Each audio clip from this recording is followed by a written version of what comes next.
আসসালামু আলাইকুম। সামনে দরজা নাড়ছে ফুটবল বিশ্বকাপ। উন্মাদনা প্রায় শুরু হয়ে গেছে। আর মাত্র কয়েকদিন বাকি।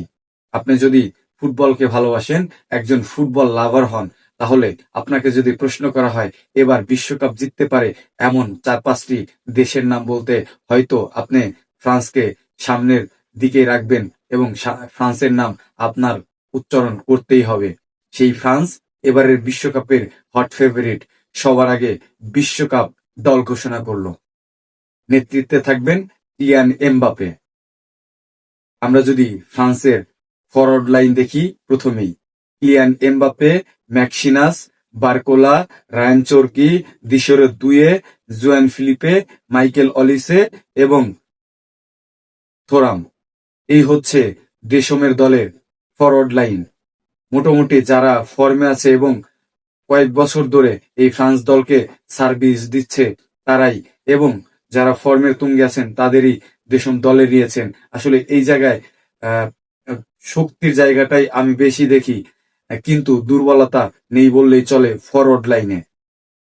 এরপর যদি আমরা আসি মধ্যমার বা মিডফিল্ডে, মিডফিল্ডে আছে এনগোলো কন্তে, মেনু কোনে, র্যাবিওট, চুয়ামেনি, জায়ান এমরি। মিডফিল্ডটাও মোটামুটি ভারসাম্য আর শক্তিশালী। যদিও আমার মনে হয় এই জায়গায় কিছুটা হলেও ঘাটতি রয়েছে ফ্রান্সের, যেটা হয়তো অ্যাটাকিং এর মাধ্যমে ফ্রান্স পুষিয়ে দিতে পারবে। তারপরে বলা যায় অন্য টিমের থেকে ফ্রান্সের মিডফিল্ডটাও অনেক শক্তিশালী চুয়ামেনি, র্যাবিওটদের নিয়ে। এরপরে যদি আসি ডিফেন্সিভ,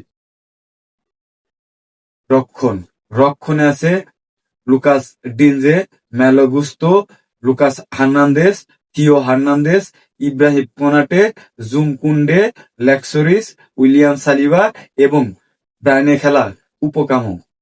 এইখানে আসলে লেফট সাইড, রাইট সাইড এবং সেন্টার ব্যাক সব পজিশনেই এই মুহূর্তে বিশ্বের টপ টপ লিগে খেলা এবং ভালো ফর্মে থাকা প্লেয়ারদের দেশম দলে নিয়েছে। আমি এই জায়গাতেও আসলে ওই রকম ভাবে ফ্রান্সের দুর্বলতা দেখি না। ফ্রান্সের এই জায়গায়ও শক্তিশালী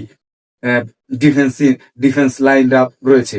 এরপরে যদি আসি সর্বশেষ গোলকিপার, গোলকিপার গত কয়েক বছর ধরে যিনি খেলছেন সেই মাইগান, এবং এর সাথে আছেন সেকেন্ড গোলকিপার হিসেবে রবিন, রেসার এবং সাম্বা। গোলকিপার পজিশনে মোটামুটি ভালো ম্যাকলাগান গত কয়েক বছর ধরে ফ্রান্সকে খুব ভালো একটা সার্ভিস দিয়ে আসছে। তাদের রক্ষণ থেকে শুরু করে আক্রমণ এবং মাঝমাঠ সব জায়গায় ব্যালেন্স এবং সব জায়গায় অন্য টিমের থেকে অনেক অনেক ভালো প্লেয়ার রয়েছে, যেখানে অনেক অপশন রয়েছে দেশমের হাতে। এই ফ্রান্স টিমটা আসলে বিশ্বকাপ জয়ের যোগ্য দাবিদার বলে আমি মনে করি। এই দলের আসলে দুর্বলতার থেকে শক্তির জায়গা বেশি। নিজেদের দিনের যদি 60% ফুটবলটাই খেলতে পারে ফ্রান্স, তাহলে এই বিশ্বকাপ ফ্রান্স জিতবে, এটি আসলে বলা যায়। আপনার কি মনে হয় এই ফ্রান্স টিমটা, দ্বিতীয় দেশম যে দিয়েছে, এই টিমটা কত দূর যেতে পারে? আপনার মন্তব্য মতামত কমেন্ট সেকশনে আশা করছি। পরবর্তী ভিডিও দেখার আমন্ত্রণ জানাচ্ছি। জানিয়ে এখানেই শেষ করছি। আল্লাহ হাফেজ।